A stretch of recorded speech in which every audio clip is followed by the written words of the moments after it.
Good morning, Facebook. Julie Bogart here from Brave Writer. I'm an hour late, more than, for this morning's broadcast. Last night was the United States election, and I was up till 3:30 in the morning, riveted, watching the returns come in. I live in Ohio, and I have to admit that it was a shocking and really dramatic outcome. And we're living now with the results of a massive division in our country. Two very different visions of what it means to be a faithful American, of what it means to live up to our ideals, of what we imagine creates value and life and liberty. And I found myself this morning, sleeping in because I had to. It was hard to stay up that late and pop out of bed and be in front of a camera at 8 in the morning. And I woke up to just, a slew of messages in text and online. I talked with my mom and my daughters last night. There's conversations happening right now in every family all over the country, on Facebook, in your neighborhoods. And maybe these are conversations that haven't been had. Maybe the two communities, the two different ways of seeing America and seeing reality are somehow not hearing each other, mutually excluding one another. And it is one of those moments where I know that writing and thinking and creating space is probably necessary. It's also really important to be truthful about where you are and to come from that space with your own sense of courage, whatever it is for you, because that's how we find out where we live and what the zeitgeist is of the moment that we're in. Amazingly, I woke up this morning and I looked at what today's reading was from A Gracious Space Fall. And for those of you who are hopping in, I love the title of my book this morning, A Gracious Space. A gracious space. How do we create one? How do we live in one? How do we foster one when emotions are running high? Today's chapter or reading, daily reading, is called When the Tears Come, the Writing's Done. And I thought about the last several elections, not just this one. I mean, really, I've been voting since 1980. So I've been a part of every historic election. There is always a narrative of surprise for one side or the other because our elections are typically somewhat close. And in each case, we come to a point where we recognize as a culture that something historic has taken place, and it's an added voice to whatever the conversation is, the national conversation. And some of the decisions made by presidents during those several decades of adulthood that I've lived in have had devastating consequences in various arenas, and then others have actually created space and a more, what do they say, a more perfect union. And so really this morning I found myself thinking about the tears that are shed when an election doesn't go the way that you imagined it. And I found myself reading When the Tears Come, the Writing's Done. So here's what I want to do. I'm going to read this section this day, and we're actually going to talk about it. I'm not, a politician, and I'm certainly not your therapist, although I play one on TV. But I do want to give a little bit of space to just whatever this morning is for you, whether you are feeling triumphant or you're feeling devastated. Both are filling my Facebook feed today. And I thought maybe it would be good for us to just hang out, talk about homeschool, talk about emotion, talk about what it means to self-express and to hear each other. So let's start with the reading. Day 38. When the tears come, the writing's done. Who can do anything well while crying? Can you type while crying? Cook dinner? Make love? Not well. Tears are an indication that something is wrong, really wrong. They signal pain, emotion, or physical. In writing, emotional pain may be writer's block or fear of making a mistake. Physical pain may be that the hand hurts from squeezing the pencil too tightly, or eye strain, or physical exhaustion from a poor night's sleep. Crying is not a sign of laziness or a lack of character. Crying is the last release, the final giving up, and admission of failure.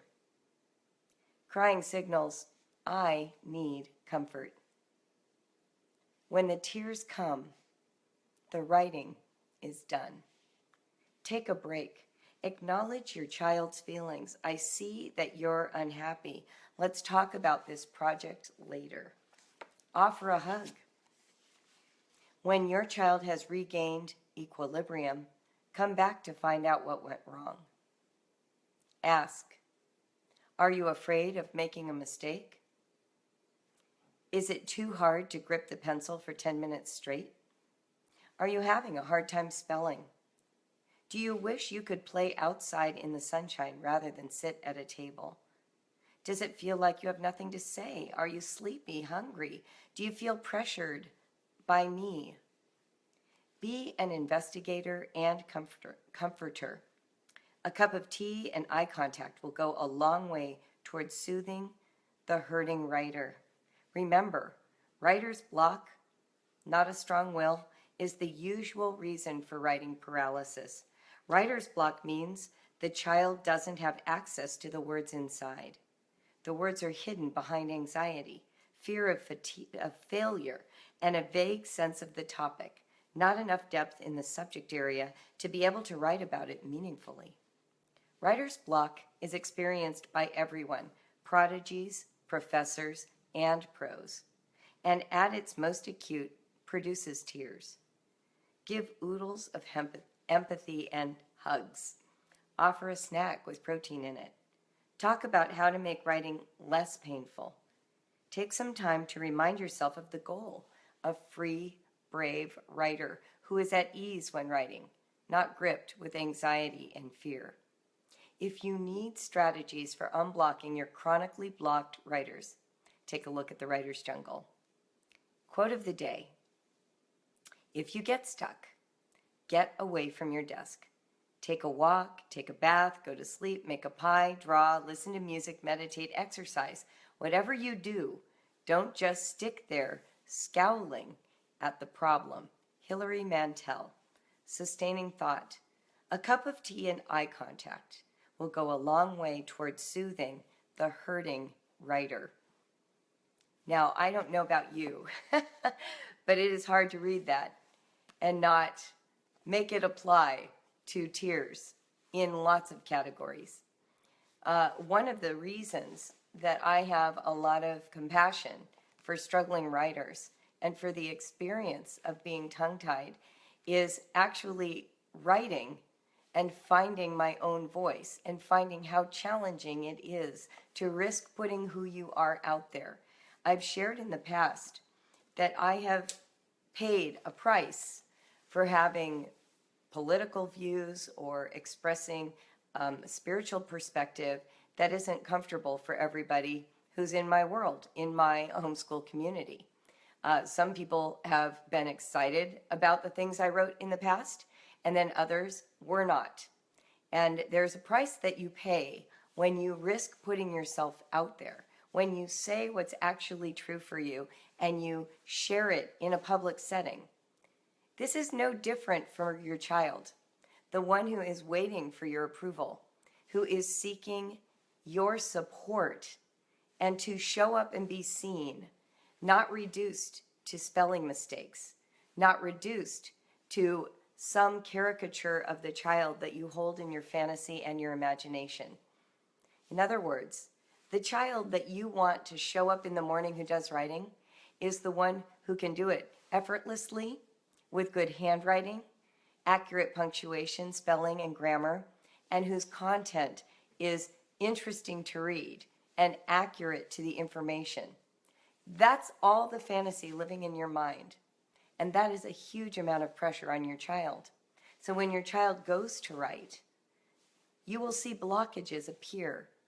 Well, this is no different than what's going on right now in the United States. In possibly France, they're having a very similar election come up. In what happened in UK with Brexit. In what is going on globally right now, which is a kind of retrenching effort occurring around anxiety. And anxiety produces all kinds of outcomes.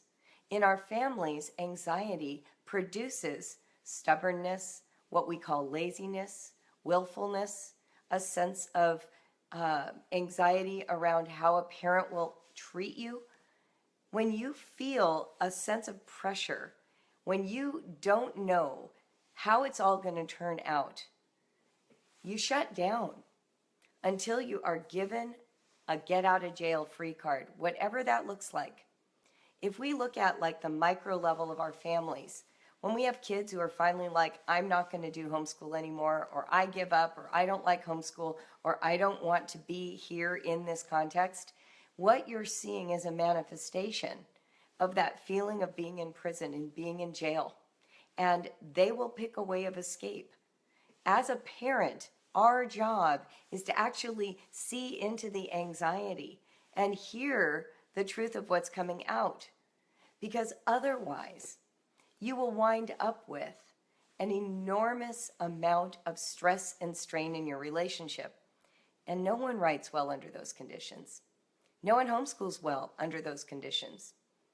And if we're looking at what tears actually mean, they are usually a sign that something has broken. We've gone too far. The pain is too big.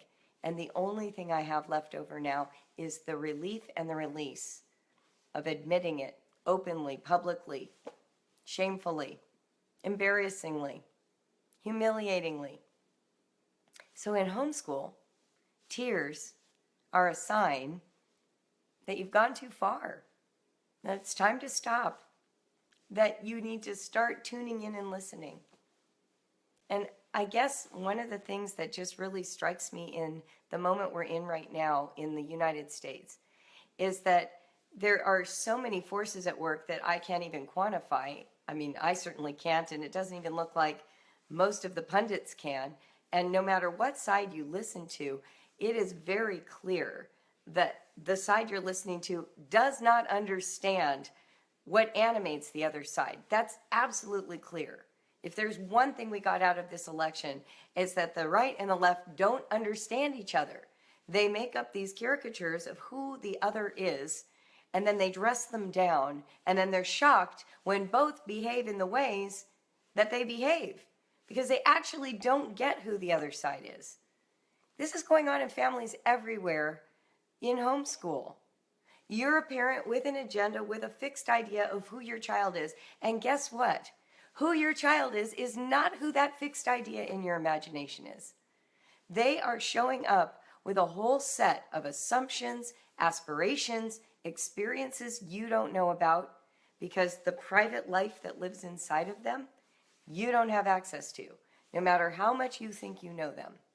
There is an inner life that is uniquely theirs, just like there's an inner life that is uniquely yours. And so where we get into problems in our families, in our communities, in our homeschool groups, which often just mirror the national picture, is that we make up an illusion of who the other person is in our heads. And then we want to tutor that person into becoming more of who we are or who we think is the right person to be.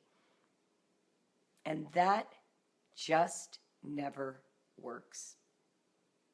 And if one of you gains most of the power, whether it's the child or the adult, what you end up with is a feeling of oppression. And oppression requires escape and liberation.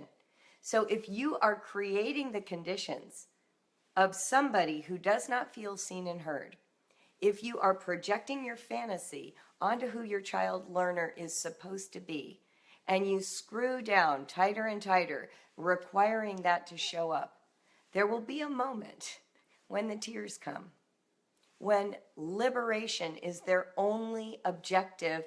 Set fire to civilization, scorch the earth. That's what comes when we miss each other. That's what comes. It happens on every scale. And you can believe that you are right, and guess what? Even if you're right, if the person that you are right about feels deeply controlled and misunderstood, they are like a jack in the box. They are going to pop out because eventually you cannot hold them down. The pressure starts to get too great. And it's in these moments that families are transformed. Because it's when your child, who you thought you knew, turns out to be bulimic, smoking dope, having sex behind your back, doing things that you never imagined they would do. You know, keeping a secret journal online where they write things that are really scary to you. Making friends with people you don't approve of. Leaving your religion or adopting a religion. That's what happens when you screw down too hard on your fantasy and you don't allow the truth of who people are to show up and be in dialogue and be heard and known. It's awful, right? I mean, it's kind of like the way it is on a micro level and a macro level. So this morning, while we're talking about homeschool supposedly, while we're talking about writing, I want you to think about the level of anxiety that leads to that sense of failure and the desire for relief and how that manifests in tears. When you feel oppressed, you're going to cry or you're going to escape. That's what happens. That's what happens. And it happens in homeschools every day. There is one strategy that's the right way, and then there's the child showing up as a free radical. Here's what's great. In Brave Writer, what we do is we want to help you have tools to bridge that gap. It's not enough just to identify it. You can't just say, well, I have this agenda that my child grows up to be an educated writer. Of course you do. That is actually a legit goal. It's like saying, I hope that America will be prosperous and fair to all. We all have that goal. And now we've got real human beings in our homes who even agree with the overarching value set, which is, I want to grow up to be a successful adult who can write, who can do a job, go to school, whatever our ultimate options are at age 18 or 20. But there are so many ways to get there. And when you have a child who is struggling with writing, you need more tools, not more pressure. You need more connection, not more systems. That's what gets you there. Empathizing with the struggle that is real. And then creating a safe space for writing risks to occur and being big enough to hold what shows up. And then partnering with your child so that that child can see that the vision you have isn't threatening to his or her well-being. It is something that will create good in his life and in the family's life and in the world. But if the person can't see the good of the value set you keep fighting for, they're never going to agree with you. They're never going to join up. Your child is not going to want the college education you say he should want if you keep missing how much he doesn't learn in a systematized way. Hello, oldest child Noah. I insisted college is a great vehicle. Noah now, third try through college. He's kind of proven to me over a decade. Yeah, I really am not suited for this kind of traditional learning environment. And he's had to solve it a whole bunch of ways, and I've had to get out of the way and really hear over and over again. It's not a one-off. It's not like you hear your child this morning telling you, yeah, I hate writing, and then they say something that really bugs you because you're like, that can't be the reason. So I really hate writing. I can't think of anything to say, and, you know, my hand hurts. And you're like, well, it doesn't seem like your hand hurts when you're coloring and drawing sketches. And, you know, you talk my ear off at dinner, so those can't be true. Well, then what's behind that? What if we take what presents and then we look behind that? Is it they really feel insecure about spelling? Is it that the writing prompts you've been using are really wonderful for you, but not so wonderful for a kid, is it that writing has become a school subject rather than a source of communication with people he values or she values in a community where it makes sense and it gets feedback. There are a million ways to help writing become meaningful. And the number one way of insisting you need it for college is usually not the best one. If you want them to go to college, insisting that they have to write so they can go there 10 years from now or 6 years from now is not usually the way a child who is a reluctant writer suddenly gets on board, right? Krista is saying that for her, writing is not tearful, but math is, so she hopes to apply the information in that subject area. Well, of course, because we're not just talking about writing. I mean, I am, Brave Writer is, but it's not just writing, is it? I mean, really, is it? If you listen to this message, isn't it a little bigger than that? Isn't it something that we can take into our relationships right now, today? You have a child who hates quote-unquote chores. You have a friend who voted differently than you. Well, where do we start? Where do we start? Do we find the pain? Because if you can identify the pain point, you can start addressing it. It doesn't mean you can't have strong views and stand up for your opinions, your positions, of course, but not if you're trying to build something with someone, not if you're trying to create a meaningful connection. It's one thing to have talking heads, okay? So you can have a perspective that you put out there for people to consider. That's why we have op-ed pieces. That's why we have sports writers. That's why we have commentators on every subject in the world. We like hearing thoughtful, intelligent consideration of the issues. But not if it's your child or your spouse or your best friend or your neighbor or your mother. Now we're dealing with the constellation of relationship and how those ideas show up in our dynamic. That's a whole other gig. You can't just pick up the microphone and disseminate information to your children. You can't just say to them, here are the reasons you need to homeschool. This is why we need math. This is why you need a credit. This is why you need to go to college. Just making a list has never persuaded anyone. There has to be something in it for them today, not just in the distant future. And it has to be an emotional connection. I said this yesterday. In the Homeschool Alliance right now, we are talking about the power of emotions and learning. I swear it's amazing to me how all these things fit together. Emotions are powerful. They drive us. They drive us to evaluate what we believe and don't believe, what we're going to retain and what we're going to exclude. If a child has formed an emotional paralysis around writing, evident through tears, a logical argument about the value of writing is not going to solve it. It's not. So we have a couple ways to approach it. And here are the ways. These are the ways I recommend approaching a breach when there is pain. 1, receive it.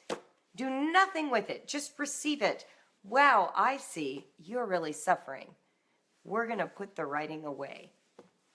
You're crying. I get it. Wow, this is bigger than I realized. We're going to push the pause button on writing. So you start by receiving it. Secondly, you create space later, not while the tears are happening, for an honest conversation about what was going on. And you have to create a safe space. It's not going to show up if you're standing up and your child is in the corner of the couch, curled up in the fetal position. That is not the time to be like, I really want to hear your pain. Because you're standing and he's sitting and there's power in this conversation. It isn't a go low and a hear and a receive. But there will be a moment where there is that, and you can help create it. And you know, I joke about it. Add brownies, go to the coffee shop. In other words, logistics help to create space for the true person to show up. So you can pick a time, a day or two later, maybe make your kid's favorite breakfast. Maybe you sit with your child on his bed before he goes to sleep. Maybe you take a walk with your daughter and the dog. You shift the context. You can't do it at the kitchen table with the writing material still out. You shift the context and you ask in a non-emotional moment, hey, what was going on Monday? I noticed you really broke down, and I feel terrible that in our family, writing has become so oppressive that you broke down crying. And so I'm kind of curious about it because I really want to help. And I'm hoping we can make this better for you sometime. I'm not talking about turning around and writing right now. I just want to understand better how this was for you. Starting like that, creating space. And your child, especially if they're young and they don't know their feelings very well yet, might be over it 4 days later. They might just be like, I don't know what you're talking about, Mom, I'm fine. Or, oh, well, yeah, I was just frustrated. They might dismiss it. Some of your kids will tell you, because some of them are waiting for you to ask and they really want to tell someone. But create a space. Change the logistics around the conversation and create a space for the conversation to happen. And then the third thing is, take that information and revise what you do. Do not return to the exact same pattern of behavior. So if your child tells you, the pencil really hurts, my hand hurts, I hate how it feels to handwrite. Well, now you get to blow your child's mind and let that child know that even someone like Stephen Hawking writes without ever typing or handwriting. He hires a secretary. You can provide that secretarial action or activity for your child, right? That's what you can do. So, as you are talking with your kids, you've got 3 steps. 1 is receive the pain. 2, reset the context for sharing about whatever writing is. Talking about math or writing or the subject area or whatever it is has been causing pain, and be open to hear whatever shows up, whether it's articulate or inarticulate and reburied. And then the third thing is whatever information you have gleaned, whether direct communication or through observation, apply it. Change how you do that subject in some meaningful way. Whether that means you will sit down together and work as partners, or you're the one who's going to transcribe the writing that comes out of your child's mouth, or you're going to sign up for a class, or you're going to set it aside for a while, or you're going to appreciate the uses of free writing in a whole new way, or you're going to find the help that dysgraphic really needs. Like that. Because the only way forward is if something changes. That's the thing. You cannot return to the status quo when it's been shattered. You can't. There's no status quo to return to. Do you hear what I'm saying? If your child is crying, the status quo just got blown up. Now, yes, children have emotions, and maybe tomorrow they'll have eaten a turkey sandwich and they'll be ready to try writing again. I'm not saying that you have to take any sign of discomfort as, the destruction of your homeschool as you currently understand it. What I'm talking about is recognizing pain when it is manifest, taking it seriously, and making meaningful adjustments that take that person's pain into consideration. Does that make sense? And this little talk about pain, about safety for emotional risk, about connection, absolutely plays across all kinds of relationships right now. This is not just writing. It's not just homeschool. It's not just your mother and you, right? When you want connection, what we're always seeking is to show up and be seen, not judged. We want to be seen, not judged. We want someone to extend a meaningful point of connection. And we want people to stand up for people who aren't being seen. So if in your family there's a dynamic where one child is repeatedly harassing and hurting another child, the goal in that moment isn't necessarily to understand the kid who is mistreating your other child. You want to offer aid and comfort to the one who's being mistreated, bullied, harmed, treated incorrectly, right? That's where you start. You start with those who are being harmed. But it is important to understand also what's going on with the child who's on the attack. That's important too, because you're trying to create family harmony. You're trying to find connection and relationship. And so within the constellation of all these emotions, connection is what suffers unless somebody can expand and include And unfortunately, for better or worse, the homeschooling parent gets that job. That's your job. That is your number one job. That's your bigger job than spelling or grammar. It's how we create the foundations of all society. It's on you. And it might seem like a huge job this morning, but I know you're up for it. I know you're up for the task. And I really admire that you stay committed to this notion that you and your family can have good relationships and create an education. You can be connected to one another and not see eye to eye on all ideas and all matters. That's where it starts. Stacy Lynn says, we are going through a divorce and sadly our family environment is becoming toxic. Oh, Stacy, I just want to give you the biggest hug right now. I totally have lived this experience. And there's nothing that will test you more than the feeling that this safe space you wanted to create has somehow become toxic and unhealthy and dangerous for the people in the family. And so the words I want to give you specifically this morning for taking the risk to post that, which is incredible to me because putting it out there is hard, is this: continue to stay true to your mission of connection. You know, don't allow bitterness to win. Continue to transcend and include the best you can, however you can. Because healing doesn't come from being right. Healing comes from expanding and getting to know what's going on in the other. Yes, you have to draw boundaries. You have to protect people. That is number one. Boundaries and protection are number one.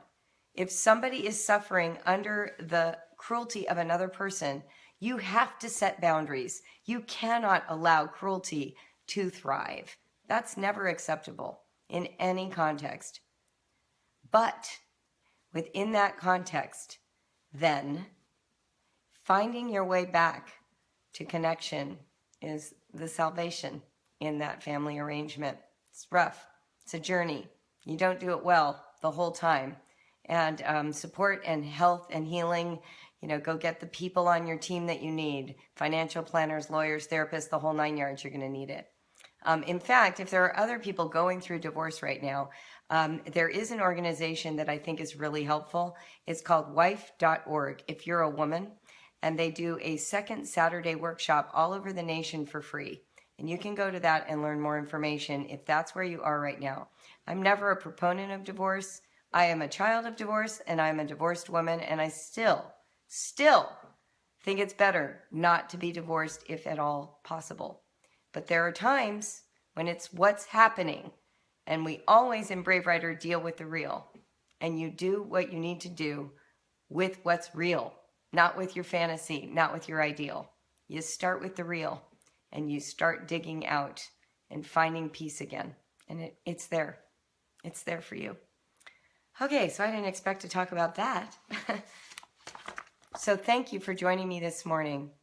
And to all of the Brave Writer community, whether you are joyful or devastated this morning, welcome. I'm glad you're here.